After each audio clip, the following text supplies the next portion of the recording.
அனைவருக்கும் வணக்கம். Welcome to Saro's kitchen. இன்றைக்கி நம்ம சரோஸ் கிச்சனில் என்ன பார்க்க போகிறோன்னா, இந்த ஆலோவேரா பற்றி தான் பார்க்க போகிறோம். சோற்றுக்கற்றாழை எல்லாருக்குமே நல்லா தெரியும். சோற்றுக்கற்றாழையை பற்றி நிறைய பேர் சோற்றுக்கற்றாழையை சாப்பிடுவாங்க. இப்போ உங்களுக்கு முடி கொட்டுதா, தலையில் முடி வளரவே மாட்டேங்குதா, தலை அரிக்குதா, உடல் உஷ்ணமாக இருக்குதா, அப்படி இருக்கிறவங்க இந்த சோற்றுக்கற்றாழையை இந்த மாதிரி இங்கே பாருங்கள் எப்படி முளைச்சிருக்கு. வெந்தயத்தை இந்த சோற்றுக்கற்றாழையை ரெண்டாக பிளந்துட்டு அதுக்குள்ளே வெந்தயத்தை போட்டு வச்சிட்டிங்கன்னா இந்த மாதிரி நல்லா முளை விட்டு நல்லா வளர்ந்துருக்கும். இதை நல்லா காய வச்சுட்டு இதை என்ன பண்ணணுன்னா, நல்ல சுத்தமான தேங்காய் எண்ணெய், செக்கில் ஆட்டின தேங்காய் எண்ணெய் எடுத்து அந்த தேங்காய் எண்ணெயில் இதை காய வச்சுட்டு நிழல்லே காய வச்சுருங்க. இது காஞ்சிரும்.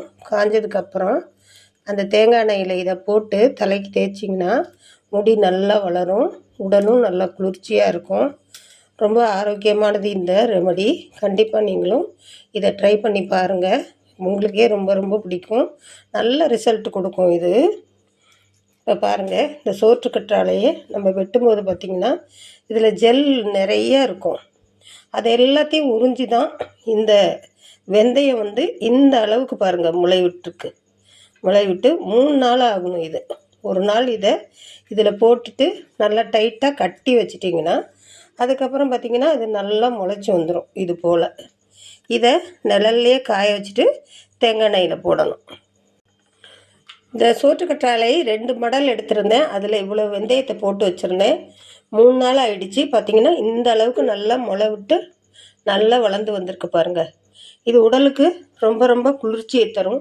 முடி நல்லா வளரும். ஒரு முடி கூட உதிராது.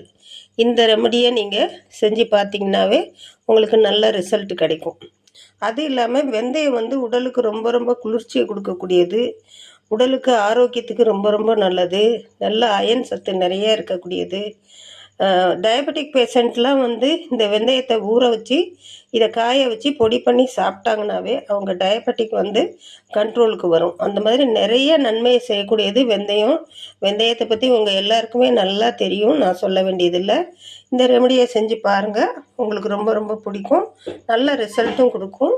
இந்த வீடியோ உங்களுக்கு பிடிச்சிருந்துச்சுன்னா லைக் பண்ணுங்கள். உங்கள் ஃப்ரெண்ட்ஸ் அண்ட் ஃபேமிலிக்கு ஷேர் பண்ணி கமெண்ட் பண்ணி சப்ஸ்கிரைப் பண்ணுங்கள்.